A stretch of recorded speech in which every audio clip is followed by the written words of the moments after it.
আজকে আবারও একটা নতুন চাকরির নোটিফিকেশন নিয়ে আলোচনা করব।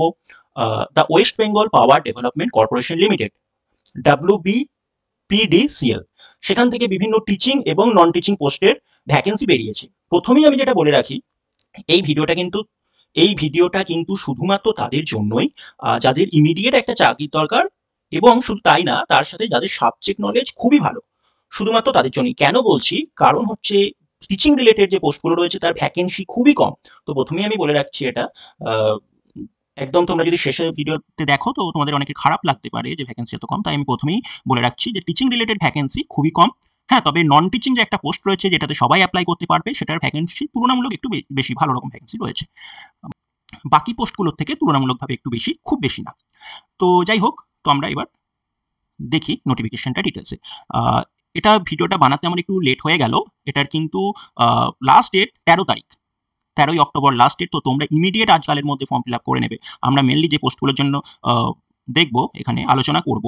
দেখো, মেকানিক্যাল, ইলেকট্রিক্যাল, এগুলো তো ইঞ্জিনিয়ারিং সাবজেক্ট। তো যারা ইঞ্জিনিয়ারিং বা বিটেক এসব ডিগ্রি করেছো তাদের জন্য। তো মেনলি আমাদের যেটার দিকে ফোকাস থাকবে ফার্স্টে হচ্ছে গ্রুপ সি যে পোস্টটা রয়েছে, যেটাতে সবাই আমরা অ্যাপ্লাই করতে পারবো, মানে যাদেরই গ্র্যাজুয়েশন ডিগ্রিতে 50% মার্কস আছে তারাই এটা অ্যাপ্লাই করতে পারবে। সেটা হচ্ছে অফিস এক্সিকিউটিভ। আচ্ছা, না, আর একটা আমি বলে রাখি, 8 নম্বর পোস্টটা যদি দেখো, কেমিস্ট। তো এই যে পোস্টটা রয়েছে, দেখো এখানে কি দরকার, BSc honours in chemistry from any university recognised by UGC. তো যাদের কেমিস্ট্রি অনার্স আছে তারাই পোস্টে অ্যাপ্লাই করতে পারবে। আর এটার বেসিক পে যদি দেখো তাহলে দেখতে পাবে ভালো বেসিক পে, 36,800 টাকা, যথেষ্ট ভালো বেসিক পে রয়েছে। আচ্ছা, আর এই যে পোস্টটা রয়েছে অফিস এক্সিকিউটিভ, সেটাতে কি যোগ্যতা দরকার, graduate with 50% marks in aggregate or honours, মানে টোটাল হলেও হবে 50% পাসের সাবজেক্ট মিলে, বা শুধু যদি বলেছে কি or honours graduate in any discipline. তো যে কোনো ইউনিভার্সিটি ইউজিসির আন্ডারে তো অনার্স থাকলেই, যে কোনো সাবজেক্টে অনার্স থাকলেই হবে, বা 50% মার্কসের টোটাল অ্যাগ্রিগেট থাকতে হবে। তো আর একটা তার সাথে লাগবে সার্টিফিকেট কোর্স, বা সার্টিফিকেট না থাকলেও any other courses on computer application from any registered institute. তো একটা কম্পিউটারের কোর্স করা থাকতে হবে, 6 মাসের জেনারেলি যে কোর্সগুলো হয়ে থাকে। এবার চলে আসি টিচিং রিলেটেড পোস্টগুলোতে। এগুলোতে আইটিআই লাগবে, এই যে সমস্ত পোস্ট রয়েছে। এবার হচ্ছে টিচিং রিলেটেড, তো যেগুলোতে যারা টিচিং রিলেটেড জবের জন্য ট্রাই করছে সবাই অ্যাপ্লাই করতে পারবে, কিন্তু আমি প্রথমেই বলেছিলাম ভ্যাকেন্সি খুব কম। সংস্কৃতে মাত্র 2টো ভ্যাকেন্সি, এডুকেশনের 1টা ভ্যাকেন্সি, ইংলিশে 4টে ভ্যাকেন্সি, বায়োলজি 2টো, ম্যাথামেটিক্সের 3টে, হিস্ট্রি 2টো, ফিজিক্যাল এডুকেশনের 1টা ভ্যাকেন্সি, বেঙ্গলি 2টো, জিওগ্রাফি 1টা, ফিজিক্সের খুবই কম 1টা, কেমিস্ট্রি তবু 3টে রয়েছে, ফিলোসফি 1টা। তো সব থেকে বেশি ভ্যাকেন্সি দেখতে পারো ইংলিশে 4টে ভ্যাকেন্সি, কেমিস্ট্রিতে আছে 3টে, আর ম্যাথেরও 3টে। বেসিক পে যথেষ্ট ভালো, 39,000, প্রায় অলমোস্ট 40,000 বেসিক পে, 40,000। তো এটা আরো সবকিছু অ্যাড করে একটু বাড়বে। আচ্ছা, ফিজিক্যাল এডুকেশনে যদি দেখো, কোয়ালিফিকেশন কি লাগবে আগে, বাকি সাবজেক্টগুলো আদার দেন ফিজিক্যাল এডুকেশন, অনার্স ডিগ্রি বা মাস্টার ডিগ্রি, অনার্স গ্র্যাজুয়েট বা master degree in relevant subject. তো অনার্স থাকলেও হবে, অনার্স গ্র্যাজুয়েট হলেও হবে, দেখো। আচ্ছা, বা মাস্টার ডিগ্রি, অ্যাটলিস্ট 55% মার্কস। আর তার সাথে তো জানোই বিএড দরকার পড়ে। আর ফিজিক্যাল এডুকেশনের জন্য 50% অনার্স গ্র্যাজুয়েট। আর তার সাথে যেটা রয়েছে বিপিএড বা 5 years integrated BPEd with at least 50। Librarian, দেখো লাইব্রেরিয়ানেরও ভ্যাকেন্সি রয়েছে, গ্র্যাজুয়েট ডিগ্রি জাস্ট লাইব্রেরি সায়েন্সের। তোমরা দেখে থাকবে রিসেন্ট বেশ কিছু এক্সামে বা সামনের দিকেও যে এক্সামগুলো আসতে চলেছে, এই সাবজেক্টটা কিন্তু খুব একটা বিশাল কিছু সংখ্যক স্টুডেন্ট পড়ে না, বাট এই সাবজেক্টের ভ্যাকেন্সি মোটামুটি সব এক্সামই রয়েছে। তো তোমরা চাইলে একটা এক্সট্রা একটা কোর্স করে রাখতে পারো ওপেন ইউনিভার্সিটি থেকে। তো যাই হোক, age limit 32 years maximum age limit unreserved ক্যাটাগরিদের জন্য, বাকি তো 5 ইয়ার্স এসসি এসটি, 3 ইয়ার্স ওবিসিদের জন্য রয়েছে। আচ্ছা, কিছু কিছু ক্ষেত্রে দেখো 45 বছর পর্যন্ত ছাড় আছে, তোমরা একটু দেখে নিও কারা কারা এই ছাড়টা পাবে। আর এবার হচ্ছে ক্যাটাগরি ওয়াইজ ভ্যাকেন্সি। তো সেটা যদি দেখতে চাও, সব সাবজেক্ট তো দেখে লাভ নেই, আমরা শুধুমাত্র দেখবো গ্রুপ সি পোস্টগুলো। কেমিস্ট্রি যেটা সবাই অ্যাপ্লাই করতে পারবে সেটা দেখে নিতে পারো, কেমিস্ট্রির একটা পোস্ট ছিল। তো এই যে এই পোস্টটা কেমিস্ট্রির, তো কি হিসেবে ভ্যাকেন্সি রয়েছে, টোটাল তো 25 ভ্যাকেন্সি, আনরিজার্ভ যেমন 6টা, এরকম করে টোটাল দেখে নিতে পারো 25 ভ্যাকেন্সি। তো তোমাদের নিজেদের কাস্ট অনুযায়ী তোমরা একটু ভ্যাকেন্সিগুলো দেখে নিও। আর আরেকটা ছিল অফিস এক্সিকিউটিভ, যেটা যেটা 40টা ভ্যাকেন্সি ছিল। এই যে 40টা ভ্যাকেন্সি রয়েছে, আনরিজার্ভ যেমন 9টা, বাকি কাস্ট ওয়াইজ এখানে দেখো অনেক 8টা ভ্যাকেন্সি রয়েছে। এটা মোস্ট প্রবাবলি হচ্ছে এসসি। তো যাদের পার্টিকুলার এই সমস্ত কাস্ট রয়েছে তাদের জন্য কিন্তু এটার ভালো ভ্যাকেন্সি। কোনো কাস্টের 8টা, ইডাব্লিউএস এর 3টে, মানে ভালো ভ্যাকেন্সি বলতে তুলনামূলকভাবে ভালো। আচ্ছা, এবার আমরা দেখব টিচিং রিলেটেড, যেমন সংস্কৃতে আনরিজার্ভ একটা ভ্যাকেন্সি মাত্র, টোটাল হচ্ছে সংস্কৃতে 2টো ভ্যাকেন্সি। ঠিক আছে, তো বাকিগুলো ওরকমভাবে দেখে নিও। ফিজিক্সের কোনো ভ্যাকেন্সি নেই আনরিজার্ভ, শুধু এসসিতে একটা ভ্যাকেন্সি আছে। ম্যাথামেটিক্সে 2টো ভ্যাকেন্সি, কেমিস্ট্রি একটা ভ্যাকেন্সি। তো এইভাবে তোমরা ভ্যাকেন্সিগুলো দেখে নিও। টিচিং রিলেটেড যে ভ্যাকেন্সিগুলো রয়েছে,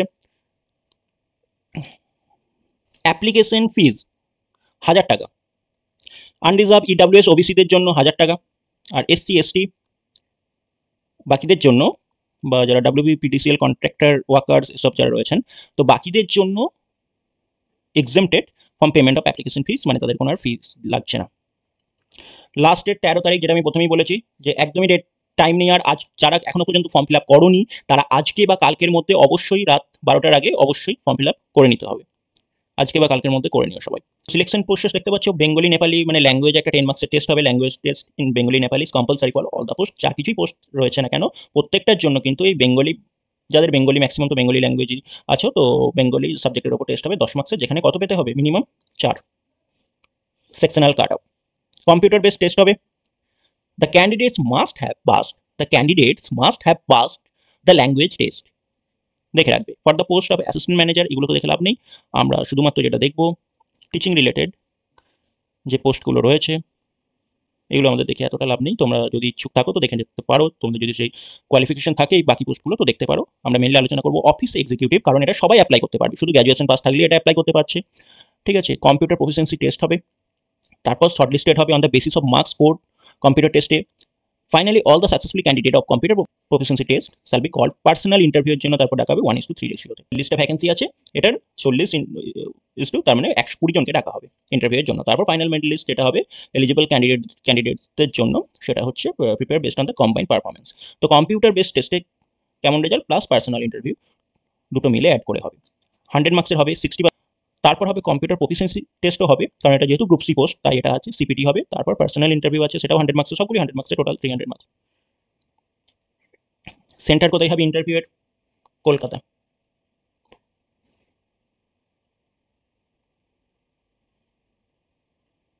ফাইনাল সিলেকশন যেটা হবে সেটা কিন্তু ফার্স্টে যেটা দেখা হবে যে এলিজিবিলিটি ক্রাইটেরিয়া তাদের অবশ্যই ম্যাচ করছে কিনা।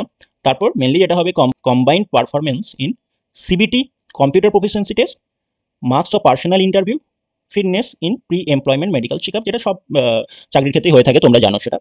অ্যাভেলেবল ভ্যাকেন্সিস অ্যান্ড এগুলো তো রয়েছে। যাই হোক, তো মেনলি যেটা হবে কম্পিউটার প্রফিসিয়েন্সি সিবিটি ফার্স্টে যেটা হলো ইন্টারভিউ, আর হচ্ছে কম্পিউটার প্রফিসিয়েন্সি টেস্ট, এগুলোর উপর বেস করে ফাইনাল মেরিট লিস্ট তৈরি হবে। অ্যাসিস্ট্যান্ট টিচার সেম 1:3 রেশিওতে ডাকা হবে। আর এখানেও কম্পিউটার বেস টেস্ট হবে সিবিটি, যেটা হচ্ছে 100 নম্বরের। এখানে কিন্তু কম্পিউটার প্রফিসিয়েন্সি টেস্টের যে ব্যাপারটা আগে যেটা ছিল সেটা কিন্তু এখানে নেই, তার বদলে কি আছে, ক্লাস ডেমনস্ট্রেশন টেস্ট। তোমরা তো অলরেডি এসএলএসটি ইন্টারভিউর জন্য অনেকেই প্রিপারেশন শুরু করে দিয়েছো, তো তাদের জন্য তো এটার অসুবিধা হওয়ার কথা না। ক্লাস ডেমনস্ট্রেশন টেস্ট, আচ্ছা পার্সোনাল ইন্টারভিউ হবে, টোটাল 300 নম্বর। ওয়েটেজ, তো এটার ওয়েটেজ হচ্ছে 60%, এটার ওয়েটেজ হচ্ছে 20%, আর এটারও 20%, টোটাল 100%-এর মধ্যে কিন্তু merit list, final merit list তৈরি হবে। মানে 100-র মধ্যে যে যত পাবে সেটা 60-এর মধ্যে দেখা হবে কত পাচ্ছে। এখানে 100-র মধ্যে যদি কেউ যত পাবে সেটা 20-র মধ্যে দেখা হবে সে কত পাচ্ছে, আর এটা 100-র মধ্যে কত সেটা 20-র মধ্যে দেখাবে, দিয়ে এখানে টোটাল 100%-এর মধ্যে কত হচ্ছে। তোমরা ওয়েটেজ মানে আশা করছি জানো। এখানেও ইন্টারভিউ কলকাতা। সিবিটি টেস্টটা কেমন হবে, সিবিটি টেস্টে কিন্তু জেনারেল অ্যাপটিটিউড মানে কি ইংলিশ থাকবে, ম্যাথ থাকবে, রিজনিং থাকবে, আর ডিআই থাকবে, সেই সমস্ত কিছু মিলে 20 মার্কস, 20 কোয়েশ্চেন থাকবে। টেকনিক্যাল বা প্রফেশনাল মানে যাদের ধরো যে সাবজেক্ট, যাদের কেমিস্ট্রি তাদের কেমিস্ট্রি সাবজেক্ট, সেখান থেকে 70 মার্কসের কোয়েশ্চেন। আর হচ্ছে ল্যাঙ্গুয়েজ তো জানো 10 মার্কস। তো টোটাল 100, টাইম থাকবে 2 ঘন্টা, কোনো নেগেটিভ মার্কিং নেই।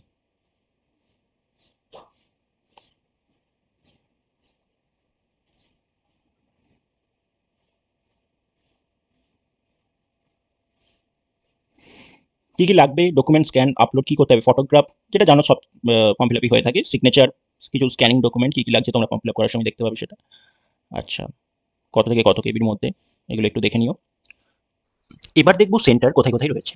তো সেন্টার আসানসোল, বহরমপুর, বাঁকুড়া, বারডোয়ান, দুর্গাপুর, হুগলি, হাওড়া, কল্যাণী, কলকাতা। আর মেদিনীপুর হচ্ছে, পশ্চিম মেদিনীপুর হচ্ছে শালবনী, চন্দ্রকোনা, আর পূর্ব মেদিনীপুর হচ্ছে কোলাঘাট আর মহিষাদল। আর উত্তরবঙ্গের দিকে রয়েছে শিলিগুড়ি, আর বীরভূমে সিউড়ি। তো এই হচ্ছে সেন্টার লিস্ট।